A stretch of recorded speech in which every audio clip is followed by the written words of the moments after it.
સુરતના નાસીનગર ડિમોલિશન કેસમાં હવે ચર્ચા માત્ર એક ડિમોલિશનની રહી નથી, પરંતુ સમગ્ર વહીવટી વ્યવસ્થાની જવાબદારી અને પારદર્શિતાની બની ગઈ છે. ગુજરાત હાઈકોર્ટે જે સવાલો ઉઠાવ્યા છે તે ખૂબ ગંભીર છે. જો ડિમાર્કેશન માટે ગયેલી ટીમે ડિમોલિશન કર્યું હોય તો શું તે નિયમસર થયું હતું? જો નહોતું તો પછી તેની મંજૂરી કોણે આપી? 1 મહિના કરતાં વધુ સમય પછી પણ એફઆઈઆર નોંધાઈ નથી તો શું તંત્ર પોતાની જ કામગીરીની તપાસ કરવામાં નિષ્પક્ષ છે? કોર્ટે પણ સવાલ કર્યો છે કે જો મ્યુનિસિપલ કમિશનર જેવા ઉચ્ચ અધિકારીઓની ભૂમિકાની ચર્ચા થતી હોય તો માત્ર નીચલા કર્મચારીઓ સામે કાર્યવાહી પૂરતી કેમ ગણાય? સરકારની દલીલ હતી કે તે સીધી જવાબદાર નથી, પરંતુ કોર્ટ પૂછે છે કે આટલી મોટી કાર્યવાહી રાજ્યને ખબર વગર કેવી રીતે થઈ શકે?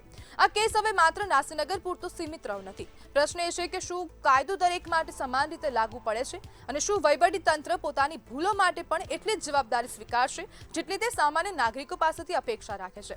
હવે સૌની નજર હાઈકોર્ટની આગામી સુનાવણી અને સરકારના જવાબ પર રહેશે.